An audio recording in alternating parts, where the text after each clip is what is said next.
Meus amores, essa é a videoaula de história do quarto ano e hoje a gente vai falar sobre comunidades de afrodescendentes. Primeiro eu vou ler a letra dessa música e vocês vão prestar atenção. Canto das três raças. Ninguém ouviu um soluçar de dor no canto do Brasil. Um lamento triste sempre ecoou desde que o início guerreiro foi pro cativeiro e de lá cantou. Negro entoou um canto de revolta pelas áreas no quilombo dos Palmares onde se refugiou. Fora a luta dos inconfidentes, pela quebra das correntes nada adiantou. E de guerra em paz, de paz em guerra, todo o povo nessa terra, quando pôde cantar, canta de dor. E ecoa noite e dia, é ensurdecedor. É mais que agonia, o canto do trabalhador. Esse canto que devia ser um canto de alegria soa apenas como um soluçar de dor. É bem triste, né, essa música. Essa música conta como era o sentimento que eles tinham da escravidão, de estar presos, trabalhando forçadamente. Fala do Quilombo dos Palmares, que era um refúgio que eles tinham, onde eles fugiam da escravidão, desse ambiente horrível que eles viviam.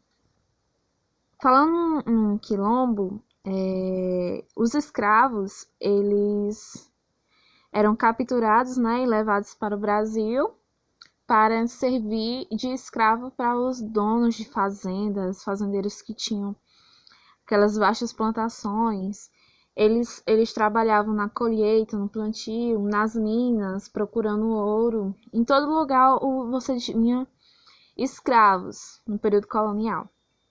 Só que alguns escravos eles não aceitavam essa situação e eles lutavam e se revoltavam.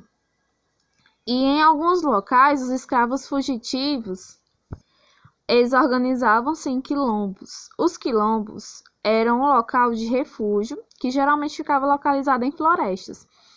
Em florestas bastante densas que não era muito fácil chegar até elas. Até porque quando eles fugiam, as pessoas, os homens brancos, né, os donos de fazenda, colocavam seus capangas para ir atrás desse escravo. E geralmente eles não traziam ele de volta. Geralmente infelizmente, eles tiravam a vida desse escravo lá mesmo onde eles encontravam. Alguns quilombos chegaram a ser muito grandes e conhecidos como Quilombo dos Palmares. Acho que você já tem ouvido, né?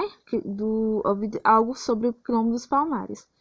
Ele se encontrava entre Alagoas e Pernambuco. Ó. Aqui está a localização dele no mapa. Esses quilombos eles existiam desde o início da escravidão, que foi em 1630, até a época da abolição, que foi em 1888. Os africanos, os negros, os escravos, eles só de saber que existiam esses quilombos, eles tinham aquela esperança, né?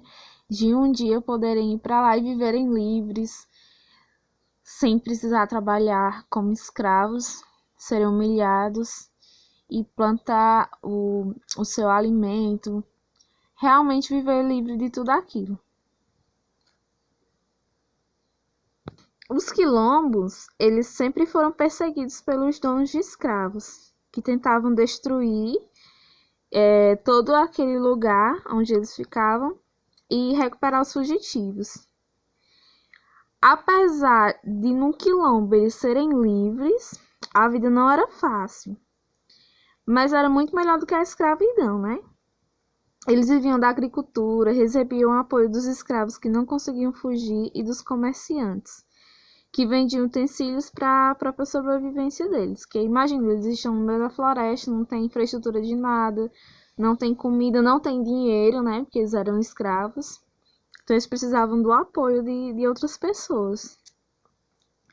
Ainda hoje há comunidades formadas por descendentes de africanos, especialmente nos locais onde havia quilombos. Nessas comunidades chamadas de quilombolas, mantém-se tradições de organização social e vivência baseada na resistência à escravidão. Apenas recentemente, em 1988, é que foi dada a essas comunidades propriedade das terras que ocupam. Além disso, elas foram tombadas como lembranças históricas dos quilombos.